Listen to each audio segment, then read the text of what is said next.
Hey guys, Aaron here. I have a custom knife review for you this morning. Today, I would like to talk to you about the Tracy LaRock Timberjack. Tracy is a relatively new face on the scene of traditional knife making. He started in 2008 primarily with forging and stock removal. And then it wasn't until 2012 that he decided to undertake the challenge of making a slip joint. In 2014, Tracy succeeded in making 3 knives, and he began to gain some notoriety on some of the slip joint Facebook pages. And now in 2015, he's made a total of 43 knives and counting.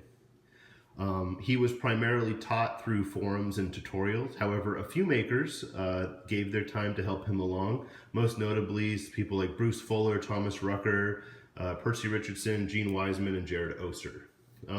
He also, when I was talking to him about doing this review, he gave me a quote. And he said, "If a man has good corn, or wood, or boards, or pigs to sell, or can make a better chair, or knives, crucibles, or church organs than anybody else, you will find a broad, hard-beaten road to his house, though it be in the woods." And that's from Emerson, and Ralph Waldo Emerson, that is, not Ernie. And he said that he is just working on his path right now. So let's get into the knife a little bit. Like I said, this is the Timberjack pattern. We are looking at a 2.75 inch blade with an overall of 7.5 inches and a closed length of 4 inches, which is typically how slip joints are measured. The weight on this piece is 3.7 ounces. The blade, you can see this beautiful Hamon differentially heat-treated blade, is W2 steel. And the handles here are lightning strike carbon fiber with a canvas olive drab micarta. So yeah, this is a slip joint. So it's not a non-locking folder. It's a big slip joint. It's a pattern that Tracy came up with called the Timberjack. He designed it with a lumberjack friend of his and thought that the name was apt for this particular knife. Traditional knives, like I just said, are typically measured in the closed dimension, and this one is 4 inches. Typically, you're going to find slip joints in 3.5 to 3 3/4, maybe even a little smaller. But I have found that in this form factor, I prefer bigger knives. I like the feel of steel liners. I like the substantial feel in hand that a bigger slip joint offers. It's just something that I have come to enjoy. The Timberjack feels great when you hold it. The handle is contoured perfectly. You'd find more hot spots on a banana. There is a slight swell right here in the middle of the handle that acts kind of like a mid-hand choil. You can see that that's hitting me right between the middle and ring finger there. Let's see.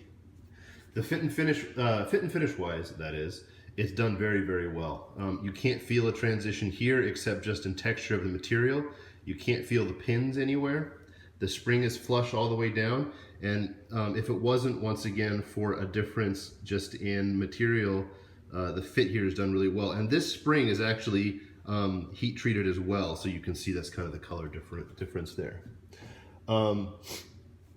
Blade wise is where this particular knife really begins to shine. The blade is W2 differential heat treated, giving it this Hamon here. So what that means for those of you that aren't familiar is that Tracy is packing clay along the spine, so this steel is softer than this steel. What that does in this knife is looks really cool. What that used to do in larger blades would be give the blades some flexibility, particularly like if you look at Japanese katanas or something like that, so that if they needed to bend or flex, they wouldn't break at the same time. And in modern day, especially in folders now, it's mostly an aesthetic thing. So let's see. The edge, let me see if I can get that edge to catch the light. The edge is absolutely molecular on this piece. The W2 is a very, very fine-grained steel, and it allows this edge to be just absolutely shaving sharp. W2 is also a carbon steel, so it could rust, or it will rust, or it will patina if you don't treat it. I use Aegis on it, but I think I'm going to start letting this thing go to a little bit of a patina and see how that works out on it. One of the gripes that I have with this steel, and this isn't a Tracy thing, this is a steel choice on my part, I chose W2, is the softer steel along the spine scratches, so you can see, maybe you can see right there, pretty much any use of this blade is going to result in scratches on it. As a user of a knife, which I do with this one, that's totally fine. As a collector of knives, it's just something to keep in mind. If you're ordering from Tracy, you know, kind of thinking about what you want to choose blade steel wise. The blade shape itself is really, really nice with a large belly. You can see right along here, a very large belly, a nice stabby point that is accentuated by this small swedge here.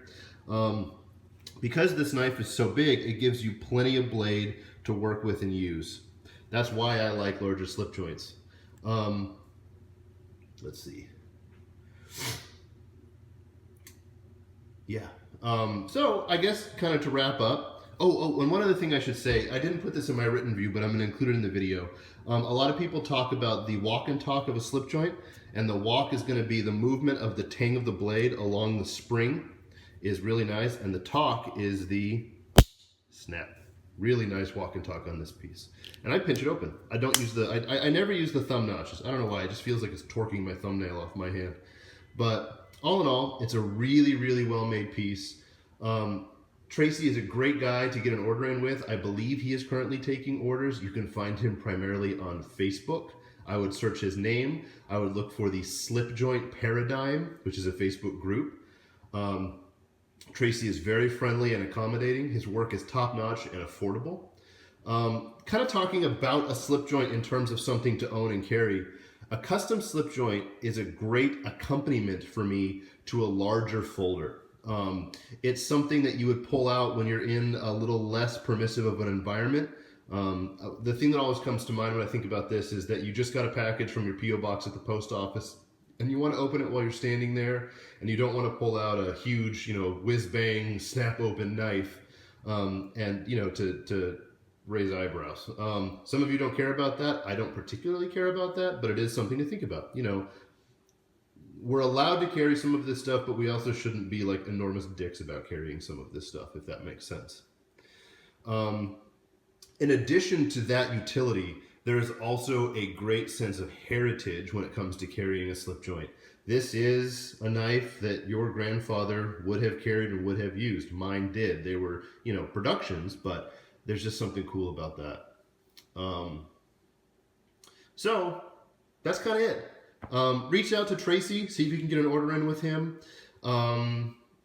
It's worth adding one of these to your carry rotation, either by itself. I like the bigger knives because I feel like I can carry it as my primary folder if I want to, if I'm going out to dinner or something like that. Or in addition to a fixed blade or a bigger folder or something like that. So, yeah.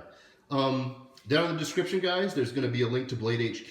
If you hit that link and you shop for absolutely anything, whether it's a $900 custom or a $20 Kershaw, you'll be helping me to bring you additional content and more knives, more videos. Off the top of my head right now, I think I have 4 or 5 more knives I'm working on reviewing, 2 flashlights, I have a pistol that I'm working on, a backpack. So there's a lot of content coming up, and your support just means I can continue to bring more and more of it to you. So I guess that's it. Thanks a lot, and I hope you all have a wonderful weekend. Thanks, guys.